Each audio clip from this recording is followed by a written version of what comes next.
உலகினுடைய இன்னொரு கோடியாக நான் என்னுடைய வரைபடத்தில் பார்த்து சின்ன வயதில் பூமி உருண்டையில் இந்த புள்ளியில் என்னுடைய ஊர் இருக்கு, இன்னொரு புள்ளியில் என்ன ஊரெல்லாம் இருக்குது அப்படின்னு தேடி பார்த்த என்னுடைய கனவு ஊர்களில் ஒரு ஊரான இந்த கனடாவினுடைய இந்த தேசத்தில் இந்த தமிழ் இலக்கிய தோட்டம் வழங்குகிற இயல் விருது பெறுவதற்காக உங்களை எல்லாம் சந்திக்கிறதுக்கு வந்ததில் மிக ஆனந்தமாகவும் நெகிழ்வாகவும் இருக்கு.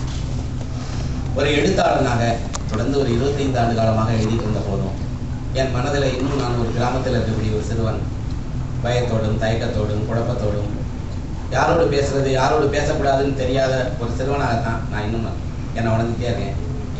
இந்த தருணத்தில் இந்த மாதிரியான ஒரு லைஃப் டைம் அச்சீவ்மெண்ட் அவார்ட் அப்படிங்கிற அந்த வார்த்தை எனக்கு ஒரு பெரிய கனமாக இருக்குது. உண்மையில சொல்றதாக இருந்தால் இந்த லைஃப் டைம் அப்படிங்கக்கூடியது என்னை பொறுத்த மட்டும் நான் செய்ய விரும்புகிற பணிகளினுடைய ஒரு முதலடியில் தான் இருக்கிறேன்னு நான் நினைக்கிறேன். மற்றபடி இந்த விருதை எனக்கு வழங்குவதற்கு முன் வந்த இந்த தமிழ் இலக்கிய தோட்டத்திற்கும் அதை இவ்வளவு ஒரு செழுமையான ஒரு இலக்கிய அமைப்பாக உருவாக்கிய உங்களுக்கும் இந்த விருதை அறிவிக்கப்பட்டதிலிருந்து இந்த விருதை என்னை விட அதிகமான சந்தோஷத்தை எனக்கு இந்த விருது கிடைச்சதுக்காக என்னை விட அதிகமான சந்தோஷத்தை நிறைய பேர் அடைஞ்சாங்க. அது எனக்கு இந்த விருதை நான் வாங்கிக்கலாம் அப்படிங்கிறதுக்கான ஒரு முக்கியமான இதாக இருந்தது.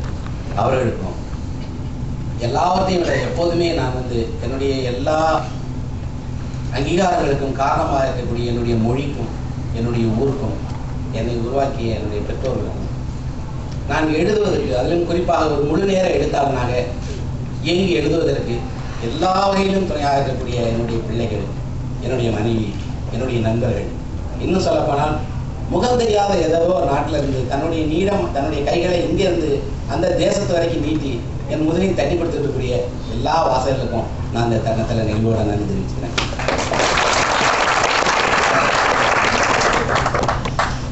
நான் இன்னைக்கு உங்களோட பேசணும்னு சொல்லி விரும்பின விஷயம் கதைகளை பற்றி தான். ஏன்னா எனக்கு தெரிந்த ஒரே விஷயம் கதை தான். நான் கதைகளை கேட்டு கதைகளை படித்து கதைகளிலிருந்து உருவாகி கதைகளால் வளர்க்கப்பட்ட ஒரு சிறுவன். கதைதான் என்னை இந்த நகரத்துக்கு கூட்டிட்டு வந்தது. கதைதான் என்னுடைய எல்லா விருதுகளையுமே எனக்கு வாங்கி கொடுத்தது. நான் கேட்ட கதைகள், அறிந்த கதைகள், சொன்ன கதைகள். கிராமத்தில் எப்போவுமே வேடிக்கையாக சொல்வார்கள், கதை சொல்லுங்கன்னு கேட்டால் எந்த கதை சொல்ல? வாழ்ந்த கதையை சொல்லவா, விழுந்த கதையை சொல்லவா, தெரிஞ்ச கதையை சொல்லவா, தெரியாத கதையை சொல்லவா, நாம ஜெயிச்ச கதையை சொல்லவா, தோத்த கதையை சொல்லவா, எந்த கதையை சொல்ல அப்படின்னு கேட்பாங்க. ஒவ்வொரு நாளும் ஒரு கதையை கேட்பேன். வாழ்ந்த கதையை சொல்லுங்க அப்படின்னு உடனே என்னுடைய பாட்டி நாங்கள் எங்கள் குடும்பம் எப்படியெல்லாம் வாழ்ந்ததுங்கிற கதையை சொல்லுவாங்க. வீழ்ந்த கதையை சொல்லுங்க அப்படின்னு சொன்ன உடனே நம்ம குடும்பத்தில் எப்படியெல்லாம் வீழ்ச்சியை சந்திச்சோங்கிற கதையை சொல்லுவாங்க.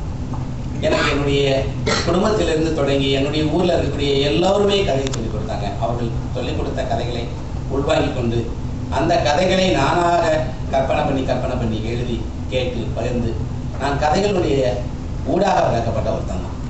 இன்னைக்கு கூட எங்கே போனாலும் நான் கதை கேட்க விருப்பமானவும் கதை சொல்ல விருப்பமானவனாக. அதுதான் தமிழ் மரபு. தமிழில் கதை சொல்பவர்கள் இருந்தார்கள், ஊருக்காக கதைகளுக்கு சொன்னாங்க. இப்போ கூட என்னை நான் அந்த பாணர்களுடைய வரிசையில் ஒருத்தனாக தான் நினைக்கிறேன். ஒரு ஊருக்கு போய் அங்கே கதை சொல்லி கதை கேட்டு அந்த மனிதர்களுடைய வாழ்க்கையை பகிர்ந்து கொண்டு அவர்கள் கொடுக்குற உணவை சாப்பிட்டு அவர்கள் வீட்டினுடைய ஒரு ஓரத்தில் படுத்து தூங்கி அவர்களுடைய அளிக்கிற பரிசை வாங்கிட்டு இன்னொரு ஊருக்கு நடந்து போகிற பாணன் இருக்கானே, அந்த பாணனில் ஒருத்தன் தான் நான் ஒரு எழுத்தாளனா என்ன ஒரு நாளும் உணர்ந்ததே இல்லை. அந்த கதை சொல்லி அந்த காலத்தில் கேட்பதற்கு எதிரில் மனிதர்கள் இருந்ததுனால வீடு தேடி போய் கேட்டான். இன்றைக்கு அந்த கேட்கிற மனிதர்கள் குறைந்து போனதுனால காகிதத்தில் எழுதி அச்சடித்து முகம் தெரியாத அந்த மனிதருக்கு அந்த கதையை சொல்ல வேண்டியது. முடிந்தால் சாத்தியமானால் உலகத்தில் இருக்கக்கூடிய அத்தனை பேர் முன்னாடியும் கதை சொல்ல விரும்பக்கூடியவனா நான். அது ஒரு வயது குழந்தையாக இருந்தாலும் ஒரு பெரிய அரங்கில் இருக்கக்கூடிய ஒரு பெரிய அறிஞர் சபையாக இருந்தாலும் அவர்கள் முன்னாடி கதை சொல்லும் போது மட்டும்தான் என் மனது சந்தோஷம் அடையுது. அதுபோல கதைகளை கேட்கவும் தான். அதனால நான் கேட்ட நான் அறிந்த என்னை உருவாக்கிய கதைகளை தான் நான் கூட அந்த பகிர்ந்து கொள்ளணும்னு விரும்புகிறேன். சிறு வயதிலிருந்தே நான் கதைகளை கேட்டு வளர்ந்தேன். அந்த வயதில் எனக்கு எப்போவுமே யாரோடு பேசுறதுன்னு தெரியாது. என்னுடைய வீட்டில் 6 பேர் இருந்தோம். ஆனாலும் கிராமத்தில் எல்லாரும் ஆளுக்கு ஒரு பக்கம் விளையாண்டுட்டு இருக்கும்போது தெருவில் வெறுமனாக உட்கார்ந்து கொண்டு பேசுவதற்கு ஆள் இல்லாமல் தனக்குத்தானே பேசிட்டு இருந்த ஒரு சிறுவன் தான் நான். தனக்குத்தானே பேசுவது தவறு, அதனால அடுத்தவங்ககிட்ட தான் பேசணும்னு ஒவ்வொரு நாளும் என்னை திருத்துவாங்க. நீ ஏன் பேசிட்டு இருக்கிற, அவன்கிட்ட பேசத்தானே. அப்போ நான் அவனிடம் பேசுவது அப்படிங்கிறதுக்கு பதிலாக என் வீட்டுக்கு வெளியில் இருக்கக்கூடிய ஒரு ஆட்டுக்குட்டியிடம் பேசிட்டு இருப்பேன், என் வீட்டுக்கு வெளியில் இருக்கக்கூடிய ஒரு காகத்தோட பேசிட்டு இருப்பேன், என் வீட்டில் ஓடக்கூடிய ஒரு எலியோட பூனையோட இன்னும் சொல்ல போனால் என்னுடைய நான் காப்பி குடித்து முடித்து வைத்திருக்கக்கூடிய அந்த டம்ளர் மேலே வந்துக்கூடிய ஈடம் கூட கதை சொல்றதுக்கு விருப்பமாக பேசுறதுக்கு தயாராக தான் இருக்கேன். ஒரு நிமிடம் அந்த ஈயை நான் கண்ணோடு கண் பார்த்துருக்கிறேன். அதனுடைய சிறை எடுத்து திரும்பும் போது கேட்பேன், ஏன் அவளை பயந்து போய் காப்பி குடிக்கிற, மிச்சம் தான் காப்பி இருக்கேன், மெதுவாக குடிங்க அப்படின்னு சொல்லுவேன். உள்ள இருந்து என்னுடைய அம்மா கேட்பாங்க, யார்கிட்ட பேசிட்டு இருக்கிறேன் அப்படின்னு. அந்த ஈயோடு தான் பேசிட்டு இருக்கிறேன். அம்மா சிரிச்சுக்கிட்டே சொல்லுவாங்க, வந்து பேசுறதுனால ஒன்றும் இல்லை, அது என்ன பதில் சொல்லுது அப்படின்னு. அது சொல்ல மாட்டேன். அப்போ பேசுவதற்கு, பகிர்ந்து கொள்வதற்கு, கேட்ட கதைகளை சொல்வதற்கு யார் இருக்கிறார்கள் பார்த்தா எல்லாரும் இருக்கிறாங்கன்னு நான் நம்புறேன். இன்றும் அப்படித்தான் நினைக்கிறேன். அந்த வயதில் ஒரு கதையை கேட்டேன். அந்த கதையை சொன்னது என்னுடைய மாமா. அவர் என்ன சின்ன பையனை உட்கார வச்சு சொன்னார், ஒரு காகத்துக்கு ஒரு நாள் தண்ணீர் தாகம் எடுத்தது. தண்ணீர் தாகம் எடுத்த காகம் ஏன் பண்ணேன்னு தெரியாமல் சுற்றி சுற்றி வரும்போது ஒரு பானையினுடைய அடியில் கொஞ்சம் தண்ணீர் இருந்தது. இந்த தண்ணீரை எப்படி குடிக்கிறதுன்னு தெரியாமல் ஒவ்வொரு கல்லாக எடுத்து போட்டு தண்ணீரை மேலே வர வச்சு குடிச்சிட்டு பறந்து போயிடுச்சு. அவர் சொன்ன கதையில் காகம் பறந்து போயிடுச்சு. ஆனால் என்னுடைய மனதில் அன்றைக்கு தான் அந்த காகம் பறக்க தொடங்கியது. கிட்டத்தட்ட ஒரு 40 ஆண்டுகளாக அந்த காகம் என் மனதில் பறந்துகிட்டே தான். ஏனென்றால் அந்த காகம் தான் சிந்திக்க தெரிந்த முதல் காகம். அந்த காகத்துக்கு சிந்திக்க தெரிகிறது. தண்ணீரை மேலே கொண்டு வந்து குடிப்பது எப்படி என்று சிந்திக்க தெரிந்த காகம் உள்ள ஊரில் பிறந்த பையன் என்றால் அவனுக்கு எவ்வளவு கற்பனை இருக்கும். அப்ப அந்த காகம் எனக்கு ஒன்றை கற்றுக் கொடுக்கிறது, உலகை வெல்ல வேண்டும் என்றால் அதற்கான உபாயங்களை நீயே கற்றுக்கொள்ளலாம். எந்த பானையிலும் தண்ணீர் நிரம்பி இருக்காது, ஆனால் எல்லா பானையிலும் இருக்கக்கூடிய தண்ணீரையும் மேலே கொண்டு வருவதற்கு உன்னுடைய முயற்சிகள் போதும். நீ முயன்றால், உன்னால் கற்களை பொறுக்கி அதில் போட முடிந்தால் அந்த தண்ணீரை மேலே கொடுத்துருவேன். அந்த கதையை கேட்டு முடித்து திரும்பி உடனே என் வீதியில், என் வாசலில், என் வீட்டினுடைய இருக்க மரங்களில் இருக்க அத்தனை காகங்களுமே அறிவாளிகளாக, சிந்திக்கக்கூடியவர்களாக, நான் பார்த்த திருட்டு காகமாக இல்லாமல் வழிகாட்டக்கூடிய காகங்களாக மாறிடுச்சு.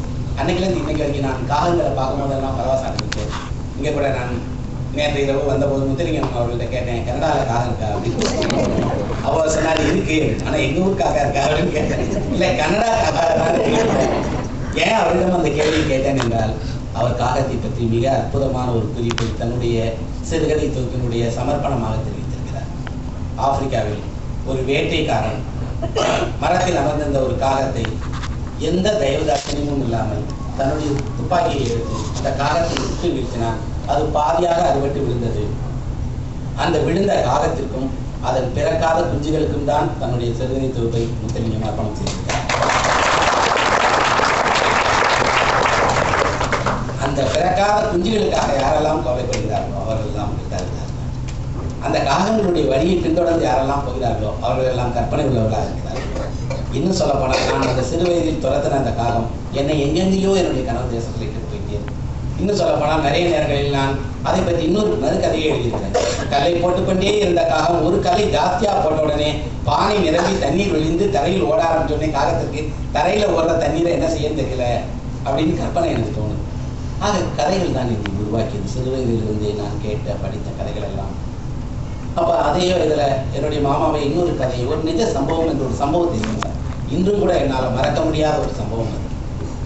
100 வருடத்துக்கு முன்பு இங்கிலாந்தில் ஒரு சர்க்கஸில் ஒரு யானை இருந்தது. போஷோ என்ற அந்த யானையுடைய பெயர். இந்த யானையை இந்தியாவிலிருந்து பிடித்து கொண்டு வந்து சர்க்கஸுக்காக லண்டனில் விட்டுட்டாங்க. சர்க்கஸில் விடப்பட்ட அந்த போஷோங்கிற யானை என்ன பண்ணுச்சு அப்படின்னா, வித்தை காட்டுவதற்காகவும் வேடிக்கை காட்டுவதற்காகவும் எல்லோருடைய கேளிக்கைக்கான ஒரு பொருளாகவும் தான் இருந்தது. மிருகங்களை ஒரு வேடிக்கை பொருளாக மாற்றி வித்தை காட்டக்கூடியவர்களாக மாற்றதான் மனிதனுடைய மிகப்பெரிய அவமானத்துக்குரிய ஒரு செயல். அதுலேயும் யானைகளை அவமதிப்பதற்கு உலகம்பூரா தொடர்ந்து நடக்குது. அப்படிதான் அன்னைக்கு அதை பிடிச்சிட்டு போய் லண்டனில் இருக்கக்கூடிய அந்த சர்க்கஸ் அதை வந்து ஒரு முக்காலியில் ஏறி நிறுத்தி வச்சு கைதட்டு வாங்கியிருந்த ஒரு யானையாக வைத்திருந்தார். அந்த யானையும் அந்த வேலையெல்லாம் செஞ்சுக்கிட்டே இருந்தது. திடீர்னு ஒரு நாள் அந்த யானை தன்னுடைய எல்லா வேலைகளையும் செய்ய மறுத்து கொடுக்கப்பட்ட உணவை சாப்பிடாம கொஞ்சம் கொஞ்சமாக அது கோபமாகி கத்த தொடங்கி இயல்பான தன்னுடைய எல்லா வாழ்க்கையும் முடிச்சுக்கிச்சு. அப்போ அந்த சர்க்கஸ்காரனுக்கு தோணுச்சு, இந்த யானையை வச்சு இனிமேல் என்ன செய்யன்னு தெரியலையே. ஏன்னா எந்த வேலையும் செய்யாது, சாப்பிடாது, எப்போதுமே ஒரு இடத்துல அப்படியே யானை சலனம் இல்லாமல் நின்றுட்டே இருக்கும், எந்த கட்டளைக்கும் கீழ்ப்படியாது. அப்போ அந்த சர்க்கஸனுடைய உரிமையாளர் ஒரு முடிவு பண்ணலாம், இந்த யானையை கொல்ல போறேன், ஆனால் அதை கொல்வதை ஒரு நிகழ்ச்சியாக காட்டப்போறேன். நாளைக்கு எல்லோரும் முன்னாடியும் இந்த யானையை இதே சர்க்கஸ்ல வெளியில கொண்டு வந்து நிறுத்தி பார்க்க விரும்பினவர்கள் கட்டணம் கொடுத்தால் எல்லாரும் வந்து அமர்ந்து பார்க்கலாம், யானையை கொல்ல போறோம்னு ஒரு அறிவிப்பு கொடுத்தாங்க. அதுக்காக நிறைய மக்கள் பணம் கொடுத்தாங்க. அதுவும் கூட ஆச்சரியம் என்னன்னா, ஒரு மனிதன் ஒரு உயிரினத்தை கொல்லுவதை வேடிக்கை பார்ப்பதற்கு பணம் கொடுத்து பார்க்குறவங்க இந்த தான் செய்யலாம். அப்படி பணம் கொடுத்து பார்க்க எல்லாரும் கூடும்போது அந்த அரங்கத்தில் ஒருவர் உள்ளே நுழைந்து டிக்கெட் வாங்கிட்டு தான் உள்ள நுழைஞ்சார். உள்ள வந்து அந்த சர்க்கஸ் உரிமையாளர்கிட்ட கேட்டாரு, அந்த யானையை நான் பார்க்கலாமா? பார்க்காதீங்க, அது மதம் பிடித்த யானை, கொல்ல போகிறோம், 10 நிமிடம் கழித்து அது செத்து போயிடும், செத்து போன முன்னாடி புகைப்படம் எடுத்துக்கோங்கன்னு சொன்னார். அப்போ அவர் சொன்னார், இல்லை நான் அந்த யானையை பார்க்கணும், 5 நிமிடங்கள் எனக்கு அவகாசம் கொடுங்க, நான் அந்த யானையை பக்கத்தில் போய் பார்க்குறேன். உடனே கூண்டை நோக்கி அனுப்புனாங்க. ஒரு சங்கிலியிடப்பட்ட ஒரு பெரிய இடத்துக்குள்ள யானை தனியாக நின்று இருட்டறை. அவர் உள்ளே போனார். 2 நிமிடம், 3 நிமிடம், 5 நிமிடம், 10 நிமிடம் ஆனது, அவர் வெளியே வரவே இல்லை.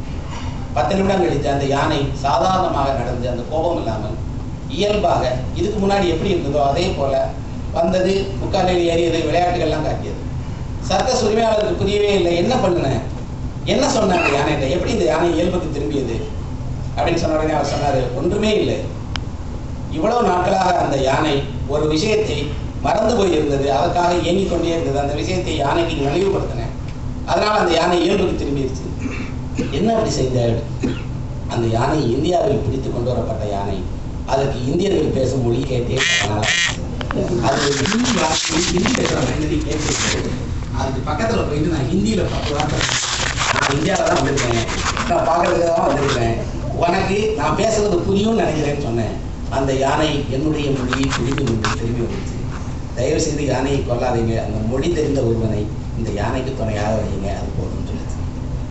அந்த கதையை நான் எப்போவோ கேட்டேன், இன்னைக்கு வரைக்கும் தோன்றுகிறது, எங்கெல்லாம் நாம் செல்கிறோமோ அங்கெல்லாம் நமக்கு வேறு மனிதனே இல்லாவிட்டாலும் பரவாயில்ல, மொழி தெரிந்த ஒரே ஒருத்தர். இந்த ஊர்ல வெளியே எத்தனையோ பேர் எவ்வளவோ தமிழ் பேசுற ஒருத்தரை பார்த்த உடனே அவர் யாராக இருந்தாலும் ஒரு நெருக்கம் வந்தது இல்லையா?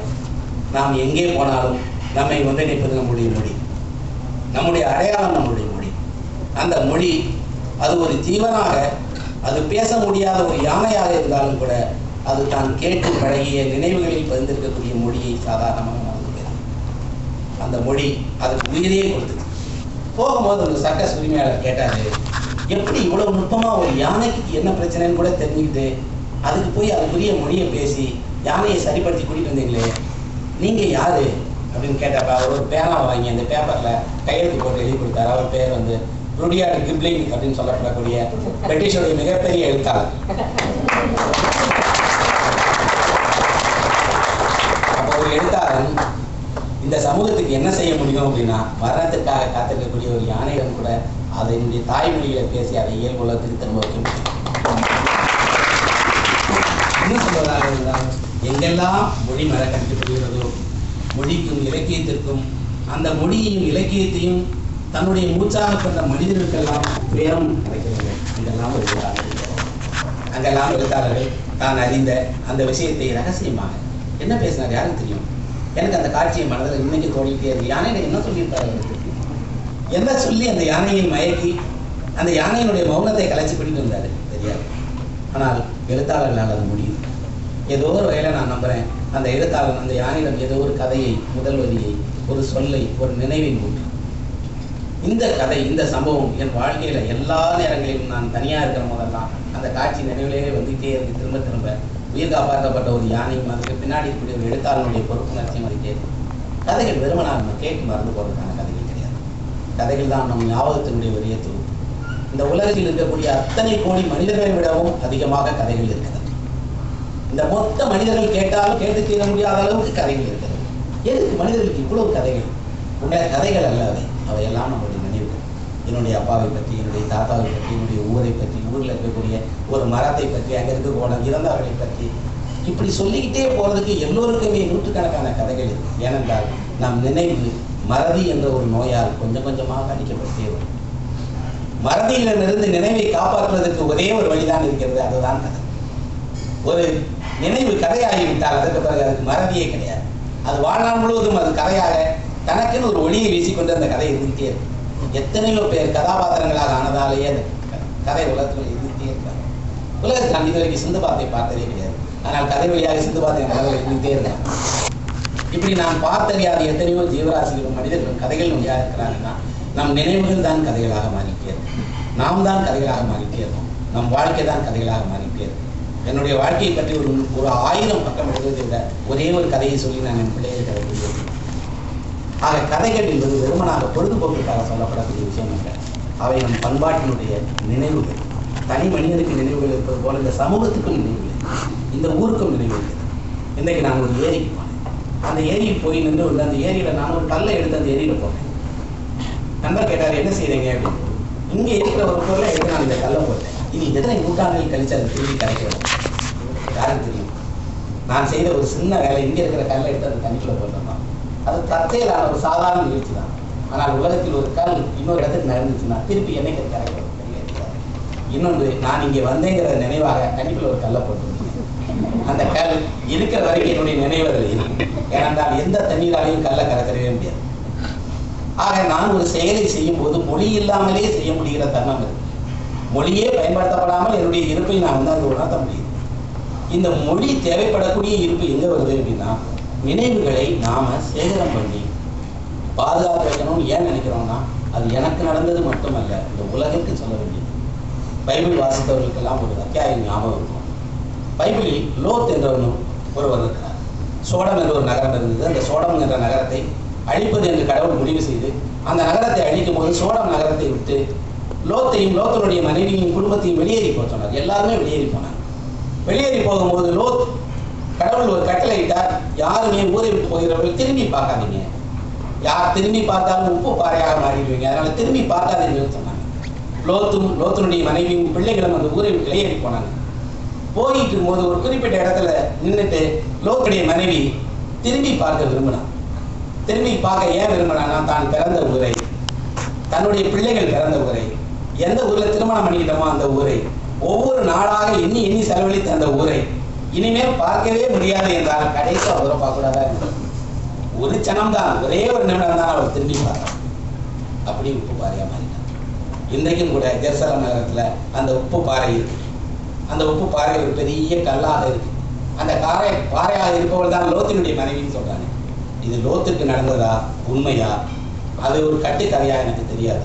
ஆனால் நான் நம்புகிறேன், உலகத்தில் இருக்கக்கூடிய அத்தனை பெண்களும் தன்னுடைய சொந்த ஊரை திரும்பி பார்த்துக்கிட்டே தான் இருக்கிறார்.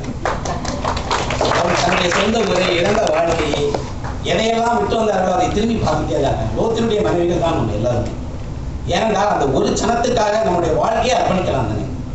திரும்பி பார்த்தால் உப்பாயிரம் ஆகட்டும், பரவாயில்ல. ஆனால் அந்த திரும்பி பார்க்கிற சனத்தில் எல்லாமே கிடைக்கிறது இல்லையா. நம்ம இன்னொரு முறை அந்த வாழ்க்கை நமக்கு கிடைக்காது என்றால் கடைசியாக ஒரு தடவை அதை திரும்பி பார்க்கறது இல்லை. ஆனால் அப்படி திரும்பி பார்த்தா எனக்கு அந்த ஒரு சம்பவம் திரும்ப திரும்ப நினைவாக மாறிக்கிட்டே இருக்கு. எப்படின்னா, உப்போடு பெண்களுக்கு இருக்கக்கூடிய தொடர்பு ஆண்களுக்கு தெரியவே தெரியாது. ஒரு குடும்பத்தில் ஒரு பெண் உப்பின் வழியாகத்தான் ஒன்றிணைகிறார். ஒரு கணவனுக்கு மனைவிக்கு வரக்கூடிய பெரிய சண்டையே உப்பால தான் ஏற்படும். உப்பு தான் ஒரு கணவனுக்கு தெரிஞ்ச உப்பு சரியில்லை, உப்பு அதிகமாக போகிறது, உப்பு குறைவாக போகிறது. அம்மா ஒரு உணவு கொடுத்து ஒரு உப்பை சேர்த்துட்டாங்க. மனைவிக்கு உப்பை போடும்போது அந்த உப்பு அம்மா போடுற அளவில் இல்லை, அது கூட கிடையாது. உப்பு பழகுவதுதான் திருமணத்தினுடைய ஒரு இது. அது ஒரு ஆண்டு, 2 ஆண்டு, 3 ஆண்டு, 5 ஆண்டுன்னு ஒரு குறிப்பிட்ட ஆண்டுகளுக்கு அப்புறம் பழகிடும். அதுக்கப்புறம் அவனுக்கு அவனுடைய அம்மா வீட்டில் போய் சாப்பிடும்போது ஏமா உப்பு கம்மியாக போட்டுருக்கேன், ஏன்டால் உப்பு பழகிடுச்சு. உப்போடு பெண்களுக்கு இருக்கக்கூடிய உறவு என்பது அற்புதமான உறவு. அவர்கள் அதை வெறுமனாக ருசிக்கான ஒன்றாக மாற்றுறதில்லை, அதுக்காக மட்டும் எடுத்து போறதில்லை. சமையல் பண்ணிட்டு இருக்கும்போது நான் அடுக்கலையிலே சமையல்கட்டிலே வளர்ந்த ஒரு சிறுவன். பேசிட்டே இருக்கும்போது எங்கள் அம்மா அப்படி உப்பை கையில் எடுப்பாங்க. எடுக்கும் போது அந்த விரல் நுனியில் அது ஒரு பூ மாதிரி தான் ஒட்டிட்டு அப்படி போடுவாங்க. எப்படிமா அவனுக்கு தெரியும் இவ்வளோ பெரிய பாத்திரத்தில் இருக்க வேண்டியது இவ்வளவுதான் சித்திகை போடணும் அப்படின்னப்ப அவங்க சொல்லுவாங்க, அந்த சமைக்கிறதுல வந்து முக்கியம் மனசு தாங்க, கையில் மனது சந்தோஷமாக இருந்தால் விரல்ல சரியான அளவு தான் உப்பு வரும். பிடிக்காத ஒருத்தர் வீட்டுக்கு வராருன்னு அப்போ உப்பு தானே ஜாஸ்தியாக அது நாம விரும்பல. ஏன்னா அவருக்கு ஏன் சமைக்கணும் நாம அப்படின்னு நினைக்கிறோம். அப்ப உப்போடு உள்ள உறவு வெறுமனான உறவு இல்லை, அது நம்மளுடைய பந்தம். அந்த பந்தம் ஏதோ ஒரு வகையில் ஊரோட சம்மந்தப்பட்டது. ஊரை திரும்பி பார்க்கறதுங்கிறது ஒரு சாதாரண நிகழ்ச்சி அல்ல. ஏதோ ஒரு ஊர்ல இங்க ஒரு அறையில நான் தூங்கிட்டு இருக்கேன். நடுவாரத்தில் திரும்பி பார்க்கும்போது தோணுது, எங்கே இருக்கிறேன் நான், என்னுடைய ஊர் எது? யோசித்து பார்த்தால் எங்கேயோ தொலைவில் என்னுடைய ஊர் இருக்கு. ஆனால் இவ்வளவு தூரத்துக்கு அப்பாலையும் என்னுடைய ஊர் என்னை பார்த்துட்டே. உலகினுடைய எந்த ஊருக்கு போனாலும் அந்த ஊர்ல போன உடனே நான் என்னுடைய ஊர் அப்படிங்கிற அளவுகோலை வச்சு தான் நடக்கிறேன். இந்த ஊருக்கு வந்த உடனே எங்க ஊரை விட இது பெருசா இருக்கு, எங்க ஊர்ல விட இந்த கட்டடம் இங்க அதிகமா இருக்கு, இங்க மனிதர்கள் இருக்காங்கன்னு ஒவ்வொருவரும் தன்னுடைய ஊரை ஒரு அளவுகோல் போல எங்க போனாலும் எடுத்து வச்சு வந்துட்டே இருக்கும். இன்னொன்று, ஊர் என்பது வெறுமனாக இடம் அல்ல. அங்கு வாழ்ந்த மனிதர்கள், இறந்தவர்கள், இருப்பவர்கள், நம்மோடு பழகியவர்கள், நண்பர்கள், எத்தனையோ பேர் அதை நினைவுபடுத்திட்டே இருக்கு. ஆக ஒரு ஊரை ஒரு மனிதன் சுமந்துட்டே இருக்கான். வாழ்நாள் முழுக்க அவனுக்குள்ள அந்த ஊர் இருந்துகிட்டே இருக்கும். அதே ஊரை சேர்ந்த இன்னொரு மனிதனை பார்த்த உடனே அவன் அறியாமலே அந்த ஊரை பார்க்குற மாதிரி. ஒரு முதியவர் எங்கள் கிராமத்தில் இருக்கக்கூடிய விவசாயி, விவசாயம் பொய்த்து போய் பிழைப்பதற்கு வழி இல்லாமல் நிலத்தையெல்லாம் வச்சுட்டு பிள்ளைங்களை கூட்டிகிட்டு போயிட்டார். நான் என்னுடைய 10 வயதில் அவர்களை பார்த்தேன். சமீபமாக ஒரு 4-5 ஆண்டுகளுக்கு முன்னாடி ஒரு நாள் அவரை ரயிலில் பார்த்தேன். அவர் ரயிலில் சாதாரணமான கைக்குட்டைகள் அல்லது இந்த ஊக்குவிக்கக்கூடிய ஒரு ஆளாக எடுத்துக்கிட்டார். ஒரு விவசாயி இந்த மாதிரி ஒரு நிலைக்கு தள்ளப்பட்டாரே எனக்கு ஆதங்கமாக இருந்தது. அவரை பார்த்து ஐயா எப்படி இருக்கிறீங்கன்னு கேட்ட உடனே அவர் சொன்னார், ஒன்றுமே சொல்லுவார், என்னுடைய கையை அப்படி ஒரு நிமிடம் பிடிச்சிட்டே கரெக்டாக அப்படின்னு சொல்லிட்டு போயிட்டார். நான் உணர்ந்தேன், அவர் கை என்னுடைய கையே அல்ல, என்னுடைய ஊரை ஒரு நிமிடம் அவர் தொட்டு பார்க்கிறார். நான் திரும்பி போக முடியாத அந்த ஊரை நான் அந்த ஊருக்கு போயிட்டு வந்துட்டு இருக்கேங்கிறதுனால என் வழியாக தொட்டலான்னு நினைக்கிறேன். ஆக இதோ ஆழமாக ஒரு என்பது அற்புதமாக ரொம்ப காலமாக நான் நினைச்சிட்டு இருக்கேன். கண் தான் உலகத்தில் ரொம்ப பெரியது, எங்கேயோ அதெல்லாம் பார்க்குதே அப்படின்னு.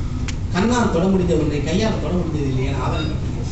ஆனால் அந்த தருணத்தில் உணர்ந்தேன், கண் அல்ல கைதான். கை தொடும் ஆழம் இருக்கு இல்லையா, அதுக்கு நேர்காக எதுவுமே வெறுமனாக கை இன்னொரு மனிதனை தொடர்பு இல்லை, அவனுடைய இதயத்தை தொடுகிறது, இதயத்தில் மறைந்திருக்கக்கூடிய ரகசியத்தை தொடுகிறது. இன்னும் சொல்லப்போனால் ஆழமான அன்பை இந்த கையில் செய்வது. அப்போ கதைகள் எங்கிருந்து வருது அப்படின்னா வாழ்க்கையினுடைய இத்தனை விஷயங்கள் வந்து இந்த கதைகள் ஊரினுடையாக, மனிதனினுடையாக, நினைவுகளினுடையாக மாறி மாறி வந்துட்டே இருக்கும்.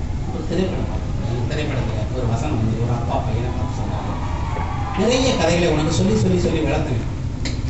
கொஞ்ச நாளுக்கு அப்புறம் அந்த கதைகள் எல்லாம் மறந்து நீ ஏதோ கதைகளை சொல்ல ஆரம்பிச்ச. அப்பா என்பதே உனக்கு கதை சொல்ற ஒரு ஆளாக தான் மாறிட்டாரு அப்படின்னு அப்பா சொல்றாரு. பையன் சொல்றான், அப்பா உங்களை பற்றி நினைக்கும் போதெல்லாம் நீங்க எனக்கு என்னென்ன செஞ்சீங்க என்னென்ன செய்யலைங்கிறதெல்லாம் மறந்துருச்சு, ஆனால் நீங்க சொன்ன கதைகள் தான் ஞாபகத்தில் வந்துட்டே இருக்கு. அப்போ ஒரு அப்பா ஒரு பிள்ளைக்கு எங்கேயாவது ஒன்று கொடுக்குறாங்க, அவரோட கதையை கொடுக்குறாரு.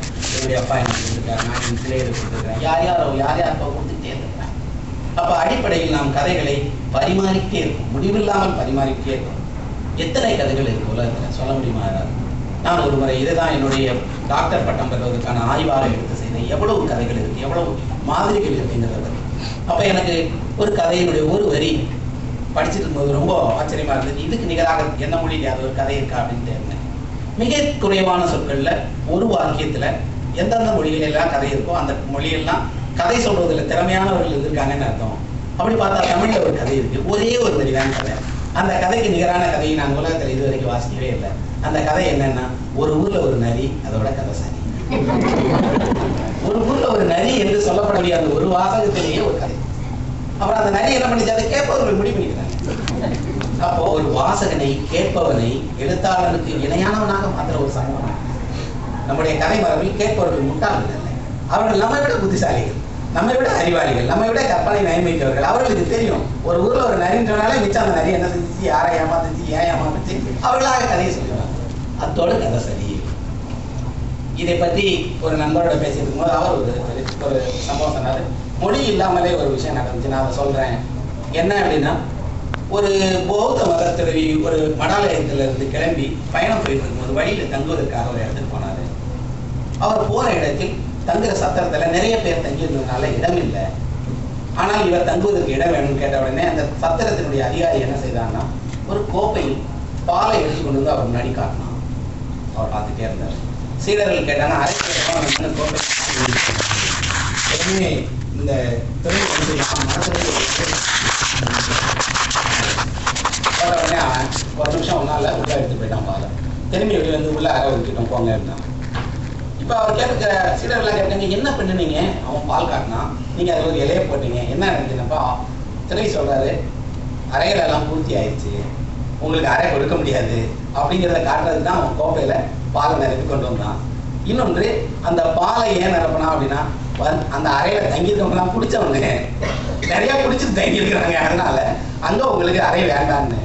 நான் என்ன செய்வேன் அப்படின்னா, பாலில் ஒரு இலையை மேலே போட்டால் அது பாலை ஒன்றும் செஞ்சிடாது.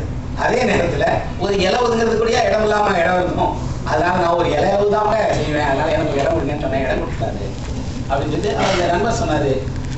மனிதன் தன்னுடைய சொற்களை பயன்படுத்தாமல் செய்கைகளின் வழியாகவே நிறைய நேரங்களில் தான் சொல்ல வந்ததை சொல்லிடுவான். ஆனால் அப்படி அவன் எதை சொன்னாலுங்கிற விளக்கணும் இல்லையா, அதுதான் கதை வேண்டியது. இதை சொன்னவரும் கேட்டவருக்கும் தெரியும், ஆனால் அதை மற்றவருக்கு சொல்வதற்காக தான் இருக்குன்னு. உடனே நான் அவருக்கு சொன்னேன், நீங்கள் பௌத்த மதத்துலன்னு சொல்றீங்க, நான் எங்கள் ஊர்லேருந்தே சொல்கிறேன், எங்கள் ஊர்லேயே இருக்கிறான சம்பவம் இருக்கு. எங்கள் ஊரிலே யாராவது இறந்துட்டா, இள வயதில் இறந்துட்டாங்கன்னா அந்த அவருடைய அந்த சாவு வீட்டில் என்ன பண்ணுவாங்க அப்படின்னா, அந்த மனைவி வீட்டுக்குள்ளே இருந்துட்டு ஒரு பாத்திரத்தில் தண்ணீர் ஊற்றி அந்த தண்ணீர் உள்ள பாத்திரத்தை வெளியில் எடுத்துட்டு வருவாங்க. அந்த சாவு வீட்டில் உட்காந்துக்கூடிய ஒவ்வொரு தட்டியாக அந்த பாத்திரம் காட்டப்படும். அப்படி சின்ன வயசுல புரிஞ்சு பார்த்துருக்கேன். அந்த பாத்திரத்தில் 4 பூக்கள், சிவப்பு கலர்ல 4 பூ தண்ணியில் நிறுத்திட்டு எல்லாரும் அப்படி பார்த்தாங்க. கடைசி வரைக்கும் இந்த சாவு வீட்டில் அந்த பாத்திரம் போனது தெரியவில்லை. என்ன அது, எதுக்காக இந்த பாத்திரம் கறாங்க, ஏதாவது சடங்கா அப்படின்னு கேட்கும்போது சொன்னாங்க, இல்லை, இறந்து போனவருடைய மனைவி 4 மாத கர்ப்பமாக இருக்கிறார், நாளைக்கு குழந்தை பிறந்துச்சுன்னா யாருக்கு பிறந்துச்சுங்கிற சந்தேகம் வந்துடக்கூடாது, அதுக்காக இந்த சபைக்கு நாகரிகம் கருதி இந்த பாத்திரத்தில் பூக்களை போட்டு காட்டுவோம். அவங்க சொல்லாமலே மொழி தளத்துக்குள்ள வராமலே ஒரு விஷயத்தை சொல்லிடுறாங்க, புரிய வச்சுறாங்க. எல்லாருக்குமே அந்த சபையில வந்தவங்களுக்கு இவ்வளவு நுட்பமான மனது இருப்பாரு. ஒரு விஷயத்தை சொல்வதற்கு சாதாரண அவர்களுக்கு பெரிய படிப்பு இல்லை, ஞானம் இல்லை, அவர்கள் எந்த தத்துவ அறிவும் கொண்டவர்கள். ஆனால் மனதை இன்னொருவருக்கு சொல்லணும் அப்படின்னு நினைக்கும் போது அவர்களிடம் ஒரு கவித்துவம், இந்த கவித்துவத்தை நான் பெரிதாக நினைக்கிறேன். அதனாலதான் எல்லா பெரிய அதிசயங்களை விட சாதாரண மனிதர்கள் அதிகமானவங்க நான் நினைக்கிறேன். பெரிய அதிசயங்கள் எல்லாம் உலகத்தில் முக்கியமானதல்ல, சாதாரண மனிதர்களுக்கு என்ன அதிசயம், எத்தனையோ அதிசயங்கள். எங்கள் ஊரில் ராஜாமணி என்ற ஒரு உணவகம் வச்சிருந்தார். இந்த உணவகத்தில் ஒரு கட்டுப்பாடு இருந்தது. என்ன அப்படின்னா, குழந்தைகளை அழைத்து கொண்டு வந்தால் அந்த உணவகத்தில் அவர் குழந்தைகளுக்கு சாப்பாடு காசு வாங்க மாட்டார். நாங்கள் அவர்கிட்ட கேட்போம், ஐயா எதுக்கு காசு வாங்க மாட்டேங்கிறீங்க? ராஜாமணி சொல்றாரு, குழந்தைங்க என்ன ஒரு தோசை சாப்பிடுமா, அந்த ஒரு தோசையிலேயே நான் பணம் சம்பாதிச்சிட போறேன் சாப்பிட்டு சொல்றோம். இதனால நம்ம மக்கள் என்ன பண்ணுவாங்கன்னா, யார் அவர் உணவகத்துக்கு போனாலும் பிள்ளைங்களை எல்லாம் அழைச்சி போவாங்க, ஏன்னா ஓசியில் சாப்பாடு கொடுத்தாங்க. அவரிடம் அந்த உணவகத்தை தாண்டி ஒரு அறம் இருந்தது. நாங்கள் மத்திய நேரங்களில் போயிட்டு அவருடைய உணவகத்தில் பரோட்டா இருக்காங்க. அவர் என் சிரிச்சுக்கிட்டே கேட்டிருக்கிறாரு, உங்கள் வீட்டில் என்னைக்காவது 12 மணிக்கு மத்தியானம் பரோட்டா சாப்பிட்ருக்கியா அப்படின்னு. சாப்பிட்டதில்லை. ஏன்? செய்ய மாட்டாங்க. உலகத்தில் கூடிய சகலத்தையும் செய்ய தெரிஞ்ச பொம்பளைகளுக்கு இந்த பரோட்டா செய்ய தெரியாமலா இருக்கு, இதெல்லாம் செஞ்சா உன் வயிற்று கெடுதல்ங்கிறதுனால செய்யக்கூடாதுன்னு இருக்காங்க. நீ அதை என் ஹோட்டலில் வந்து சாப்பிட்டுட்டு கடைசியாக உன் வயிறு கெட்டு போச்சுன்னு வெளியில் போய் சொல்லுவேன். உங்க அப்பா அம்மா செய்ய தரணும் ஒன்று நான் செய்யலாமா? நான் உணவகம் நடத்தினாலும் அடுத்தவருடைய வயிறு எடுக்க மாட்டேன். ஒரு அறம், ஒரு உணவு தயாரிப்பதற்கு கூட ஒரு அறம் இருக்கு. என்னுடைய வீட்டுக்கு ஒரு அம்மா கீரை கொண்டு வந்தாங்க. அந்த கீரை விற்பவருக்கு 70 வயது. தினசரி காலையில் கீரை எடுத்துட்டு வந்து விற்கிறாங்க ஒரு கூடையில். நான் அவர்களை கேட்பேன், ஏமா சுமந்திருக்கிறீங்க, உங்களுக்கு பிள்ளைங்கள் இல்லையா, பேரர்கள் இல்லையா? அப்போ அவங்க சொன்னாங்க, வயதான நேரத்தில் நாம் மற்றவர்களுக்கு பிரயோஜனமா இருக்கலாம்னு நினைக்கிறேன். சும்மா உட்காந்துருந்தேன்னா தேவையில்லாமல் பிரச்சனை வரும். நான் ஏதாவது சொல்லுவேன், அவங்க ஏதாவது சொல்லுவாங்க. மாறாக நான் ஏதோ ஓடி ஆடி 2 மணி நேரம் வேலை செஞ்சு அதுலேருந்து கொஞ்சம் பணம் கொடுக்குறேன்னு வைங்க, வேற பேத்திகளுக்கும் சந்தோஷம், எனக்கும் ஒரு சந்தோஷம். யாரு சொல்லிட்டு இருக்கும்போதே கூடையில பார்க்குறேன், இப்போ கொய்யா பழங்கள் போட்டு வச்சுருக்கேன்.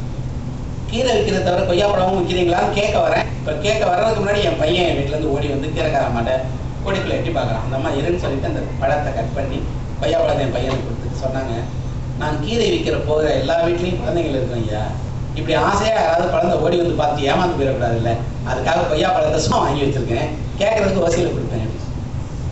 ஒரு சாதாரண 2 ரூபாய்க்கு கீரை விற்கக்கூடிய ஒரு அம்மாவுக்கு கூட இன்னொரு வீட்டில் குழந்தை ஏமாந்து போகக்கூடாதே அப்படிங்கக்கூடிய என்ன இருக்கு, அதை அழைத்து கொடுக்குறாங்க. அப்போ செய்வது வணிகமாக இருந்தாலும் அதுக்குள்ளேயும் ஒரு அறம் வேணும், ஒரு நியதி வேணும்.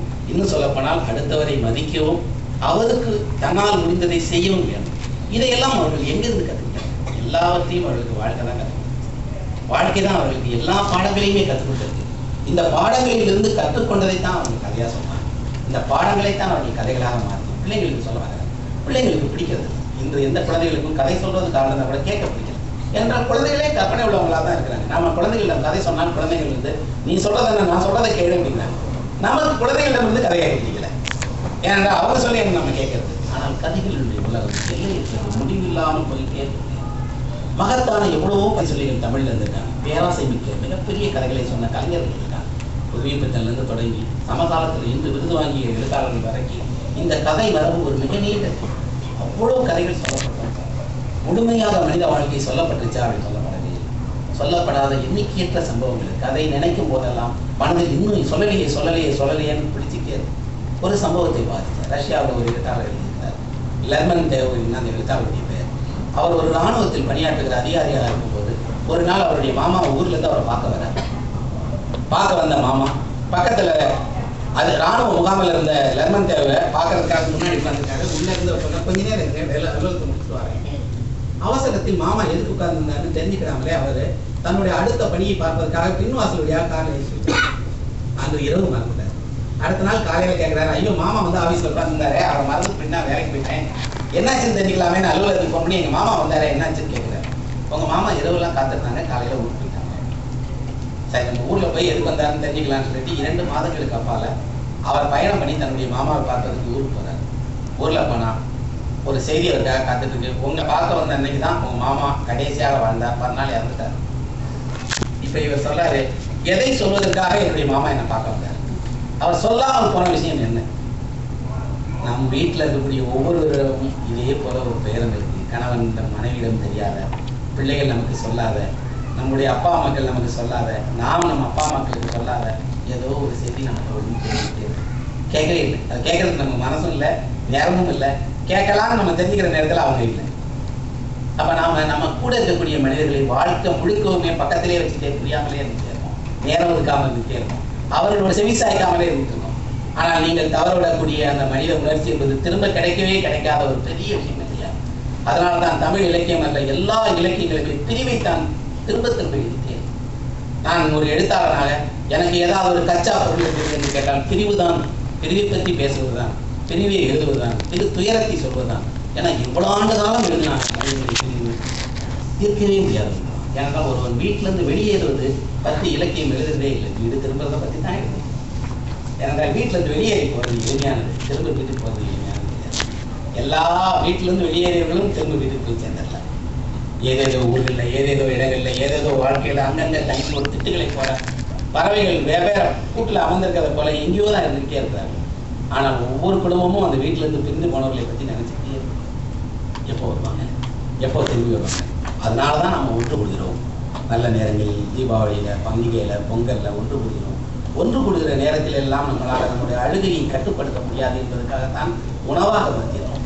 நம்முடைய உணர்ச்சிகளை வெளிக்காட்ட முடியாது என்பதற்காகத்தான் உணவாக மாற்றினோம். உணவை மகிழ்ச்சி, அந்த உணவை சாப்பிடும்போது, ஒரு இனிப்பை சாப்பிடும்போது பையனுக்கு அந்த பிரிவு துயரனுடைய வேதனை இந்த இனிப்பில் கலந்தது. அவன் ஒரு நிமிடம் இனிப்பை சாப்பிட்டுட்டே அந்த இனிப்பை மட்டுமல்ல, இவ்வளவு காலம் உங்களை பிரிந்திருக்கமேங்கிறதையும் தான் உணர்வான். இலக்கியங்கள் மனிதனுடைய இந்த பிரிவினுடைய ஆதாரமான வேதனையை பாடிட்டே இருக்கும். கதைகளை எடுத்துக்கிட்டா, கதைகளை பெரும்பான்மையான கதைகள் பிரிவு துயரத்தை தான் திரும்ப வலியுறுத்திட்டே இருக்கும். செவ்வி இலக்கியங்கள், பேரிலக்கியங்கள்னு சொல்லப்படக்கூடிய எல்லாமே பாருங்க, குடும்பத்திலிருந்து வெளியேறி போய் எதையோ சந்தித்து கடைசியில தான் அவன் பட்டம் சுட்டுறதுக்கு இருக்கிறான். என்றோ ஒரு நாள் அரசனாக போகிறான், ஆனால் வாழ்க்கை முழுவதும் எங்கெங்கேயோ நாடோடியாக. மிகப்பெரிய மகாபாரதத்தினுடைய வில்லாளியான அர்ஜுனன் கூட ஒரு ஆண்டு முழுக்க பேடியாகத்தான் வந்தார். உங்களுடைய அடையாளங்களை தொடர்ந்து, உங்களுடைய அத்தனை ஆயுதங்களையும் கைவிட்டு நீங்கள் மறைந்து வாழ வேண்டிய காலமும் உங்கள் வாழ்க்கையில் வரலாம். மகாபாரதம் நினைவுபடுத்திட்டே இருக்கு. மனித வாழ்க்கை என்பது ஒரு புதிர், அதை நீங்கள் முன்கூட்டி முடிவு பண்ணவே முடியாது. இப்போ பேரிலக்கியங்களையும் கதைகளையும் கற்று அந்த கதைகளை திரும்ப சொல்லி அந்த கதைகளின் வழியாக வகை அதை அடுத்த தலைமுறைக்கு சொல்லக்கூடிய ஒரு பொறுப்பை தான் எழுத்தாளருக்கு ஒரு சமூகம் வழங்குது. ஒரு மருத்துவருக்கு எப்படி நோயை கண்டறிந்து அதுக்கான மருந்தையும் சொல்லி அதே நேரத்தில் அந்த சொல்லும் போது மருத்துவர்களுடைய சொற்கள் தானே முதல்ல மருந்தாக இருக்குது. யோசிச்சு பாருங்க, நம்ம யார் முன்னாடியாவது சொல்லுக்காக இவ்வளவு பயத்தோட உட்காந்துருக்கோமா? ஒரு மருத்துவர் முன்னாடி போய் உட்காந்துருக்கோம், என்ன சொல்ல போறாரு அதுதான் முக்கியம். மருத்துவர் உங்க கதை முடிஞ்சுன்னு சொன்னார், நீங்க அவ்வளவுதான். மாறாக ஒண்ணுமே இல்லைன்னு அவர் சொல்லிட்டாருன்னா போதும் அப்படின்னு மனதை ஆகிறாரு. ஆனா அந்த வேலை ஒண்ணுமே சொல்லிட்டாரு, ஒரு சொல் தானே அது. இந்த ஒண்ணுமே இல்லைங்கிற சொல்ல வேற எதுனாலும் கேட்கும் போது இவ்வளவு முக்கியத்துவம் இருந்துச்சுன்னா அதுவே. ஏன்னா அங்க வெறும் சொல் யாரிடமிருந்து எப்போது வருகிறதோ அப்பதான் அதுக்கு அந்த மருத்துவ குணம் செய்தார். மருத்துவர் சொற்களை தேர்ந்தெடுத்து சொல்றார். அந்த பணியை தான் எழுத்தாளரும் செய்கிறான். தேர்வு செய்து சொற்களை சொல்லி அதன் வழியாக வாழ்க்கையை காட்டுவது அப்படிங்கிற பணியை தான் செய்யறான். ஒரே ஒரு கதையை சொல்லி நிறைவு பண்றேன். இந்த கதையை தென்னாப்பிரிக்காவுடைய பழங்குடி மக்கள் சொல்லக்கூடிய ஒரு கதை. உலகத்தில் இருக்கக்கூடிய எல்லா மனிதர்களுக்குமே பறக்கிற சக்தி ஒரு காலத்தில் சிறகுகள், அவர்களால் பறந்து ஒரு இடம் விட்டு ஒரு வரம் போயிட முடியும். அப்படி இருந்த மனிதர்கள் ஏதோ ஒரு காரணத்தால் தன்னுடைய பறக்கிற சக்தியை இழந்தாங்க. அங்கங்கே இருந்தாங்க. நம்ம இந்தி புராணத்தில் கூட அப்படி இருக்கு. மலைகள் எல்லாம் ஒரு காலத்தில் பறந்துட்டு இருந்தது. அதனுடைய சிறகுகளை வெட்டினதுனால தான் மலைகள் அங்கங்கே தங்கி இருக்குன்னு நமக்கு கூட கதை இருக்கு. அவர்களுக்கு ஒரு கதை இருக்கு. மனிதர்களுக்கு இந்த சிறகுகள் இருந்து துண்டிக்கப்பட்டதுனால தான் அவர்கள் இன்னும் பறக்கணுங்கிற ஆசையோடையே இருக்கிறாங்க. இப்படி இருக்கிற மக்களிடம் ஒரே ஒருவர் இருக்கிறார். அவருக்கு இந்த மனிதர்களை பறக்க வைப்பதற்கான மந்திரம் தெரியும். அவர் சொன்னார்னா மனிதன் பறந்துடுவான் அப்படிங்கிற ஒரே ஒருவர் இருக்கிறார். இவர்கள் எல்லாரும் அடிமைகளாக ஒரு பண்ணையில வேலை பார்க்குறாங்க. அந்த பண்ணை முதலாளியோ அவர்களுக்கு உணவு கொடுக்கறதில்லை, உடைகள் கொடுக்கறதில்லை, கடுமையான வேலையை கொடுத்து அவர்களை அடித்து மிதித்து துன்புறுத்தி வேலை செய்யறாங்க. எல்லாரும் போய் அந்த முதியவர்கிட்ட சொல்றாங்க, உங்களுக்கு தான் அந்த மந்திர சொல் தெரியும், தயவு செய்து அதை சொல்லி எங்களை எல்லாரையும் பறக்க வச்சிருக்கல, எங்க கஷ்டத்துல எங்களுக்கு மீட்சி கிடைக்காதா? அவர் சிரிச்சுட்டே சொல்றாரு, கஷ்டப்படுறது மனிதனுடைய சாப்பாடு கிடைக்கலையா, முடிஞ்ச ஏதாவது ஒரு உணவை கையில் எடுத்துக்கோங்க அப்படின்னு அவரு இவங்கள்ட்ட உடனே இறக்கம் காட்ட மாட்டேங்கிறார். கஷ்டத்தை சைத்து திரும்பி வேலை பார்த்துட்டே இருக்காங்க. ஒரு பெண், அந்த பெண் வேலை நேரத்துல ஏதோ ஒரு தவறு செய்துட்டாங்க, சவுக்கு அடிக்க. இப்ப அவரை போய் சொல்றாங்க, ஒரு பெண்ணை சவுக்கால் அடிக்கிறாங்க, இப்போவாது உங்களுக்கு மனசு இறங்காதா? இந்த அடிமைகளை எல்லாரையும் நீங்கள் ஒரே சொல்லி பறந்து போக வச்சிட மாட்டீங்களா அப்படின்னு சொல்றாங்க. அப்போ சொல்றது, ஆண் பெண்ணெல்லாம் இல்லை, எஜமானன் எப்போதுமே மோசமானவனாக தான் இருப்பான். ஏன்னா அவன் காரணம் சொல்லி யாரையும் இருந்தாலும் அடிப்பான். உங்களுக்கு நீங்க அழுகையை தவிர வேற வழியே இல்லை, அழுங்க, எவ்வளவு வேணுமோ அழுங்க. ஆனால் அதுக்காகலாம் அவங்களை இந்த உலகத்தை தப்பிக்க வைக்க முடியாது. இப்படி ஒவ்வொரு சந்தர்ப்பத்திலையும் அவரிடம் மக்கள் முறையிடுறாங்க, அவர் பதில் சொல்ல மாட்டேங்கிறாங்க. முடிவாக ஒரு நாள் ஒரு கர்ப்பிணி பெண்ணை அவள் ஏதோ ஒரு வேலையில தவறு செய்துட்டாங்கிறதுனால அந்த வயிற்றில் அவன் தன்னுடைய பூட்ஸ் காலால் மிதிக்கிறான். இப்ப அவங்க எல்லாரும் அந்த தலைவர்கிட்ட சொல்றாங்க, இதுக்கு மேல என்ன அநியாயம் நடக்கும்னு நினைக்கிறீங்க? இன்னும் பிறக்காத ஒரு குழந்தையின் மீது ஒரு வன்முறை ஓப்பன், அந்த குழந்தையின் மேல ஒரு பாதணிகள் போய் மேதி மிதிக்குது இல்லையா, இதை விடவா ஒரு வன்முறை வேணும்? இப்ப நீங்க விடுவிக்க கூடாது. அப்ப அவர் சொல்றாரு, உலகத்தில் நம்ம மேல செலுத்தப்படக்கூடிய வன்முறைகளை நாம சந்திச்சுக்கலாம், ஆனால் பிறக்காத இன்னொரு தலைமுறையின் மீது வன்முறை செலுத்தப்படுவதை நாம எந்த வகையிலையும் சகிச்சுக்கவே முடியாது. நான் அந்த சொல்றேன், நீங்க எல்லாரும் பறந்து போங்கன்னு ஒரு சொல் சொல்றாரு. மறுநிமிடம் அவர்கள் எல்லோரும் சிறகுகளை உடைத்து காகங்களை போல பறந்து வானத்துல மொத்தமா மறந்துட்டாங்க. இந்த கதைக்கு கீழே ஒரு சின்ன குறிப்பு இருக்கு. அந்த சொல்லை சொன்ன அந்த பெரியவரும் பின்னாடியே மறந்துட்டாரு.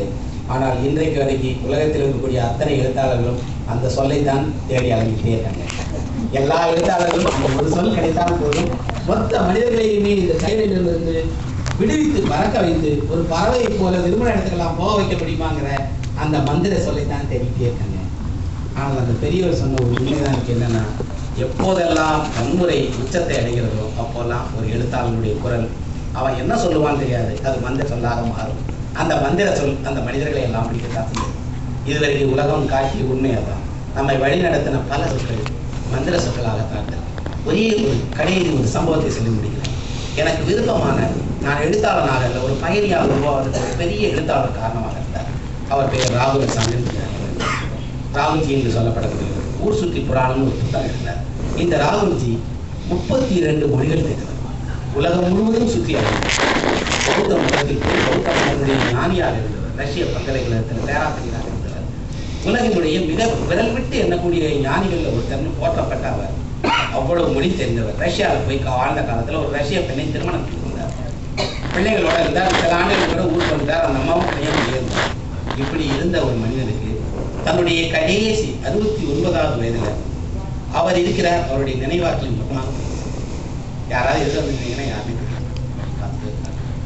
உலகம் பூரா சுற்றி அடைந்த 32 மொழிகள் தெரிந்த ஒரு ஞானிக்கு எதிர்க்கக்கூடிய ஆள் யாருமே இவரை எப்படியாவது அந்த நினைவுகளை மீட்டி கொடுத்துட முடியாதா அப்படிங்கிறதுக்காக ஒவ்வொரு இடத்துக்காக கொண்டு போனார். ரஷ்யாவுக்கு கூட்டிட்டு போனார். பல ஆண்டுகளுக்கு பின்னாடி தன்னுடைய மனைவியும் பிள்ளையும் அவரை பார்த்து கண்ணீர் விடுறாங்க. அவங்களை அப்படி பார்த்துட்டே இருக்காங்க. அவருக்கு ஒரு நினைவு, ஆனால் அவருடைய கண்ணில் இருந்து ஒரு சொல் தண்ணீர் வருது. ஆனால் அவர் மனதில் இருந்து எதுவுமே இல்லை. ஆனால் அவர் கண்ணீர் எதிர்க்கக்கூடிய ஆளை அடையாளம் பார்த்துருக்கு, எதிர்க்கக்கூடிய மனைவி பிள்ளையை அடையாளம் பார்த்துச்சு. ஆனால் அவர் சொல்ல தெரியல, இது என்னுடைய மனைவி. நினைவு ஒரு கடைசி நிமிடம் வரைக்கும் அந்த பெரிய உலகத்தினுடைய மிக முக்கியமான பயணிக்கு நினைவே வரவே இல்லை.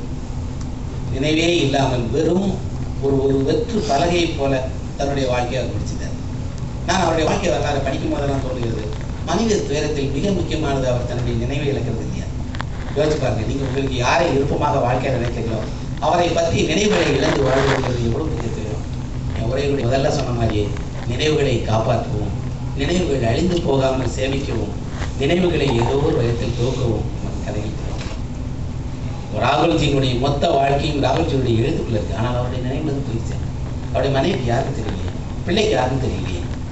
மனிதனால் நினைவுகளை ரொம்ப காப்பாற்றவே முடியாது. எந்த நிமிடம் ஒரு நினைவு உலகமாக. ஆனால் ஒரு எழுத்தாளன் உங்களுக்காக அந்த பொறுப்பை ஏற்றுக்கலாம். உங்களுக்காக உங்களிடமிருந்து பெற்ற நினைவுகளை தனதாக்கிக்கலாம். தன்னுடைய மொழியில் நினைவுகளை எல்லாம் கதையாக்கி கொடுக்கிறார். அந்த பெரும்பணியை என்னுடைய முன்னோடிகள் செய்து வந்த அந்த பெரும்பணியை நானும் தொடர்ந்து செய்து கொண்டிருக்கிறேன் அப்படிங்கிற முறையில் தான் நான் இந்த விருதுக்கு இன்னைக்கு இங்கே முன்னாடி வந்துட்டுருக்கேன். ஆகவே இதுவும் கூட பின்னாளில் நினைவு கொள்ளக்கூடிய ஒரு கதையாக மாறுங்கிற நம்பிக்கையோடு உங்களிடம் விடைபெறுகிறேன். நன்றி.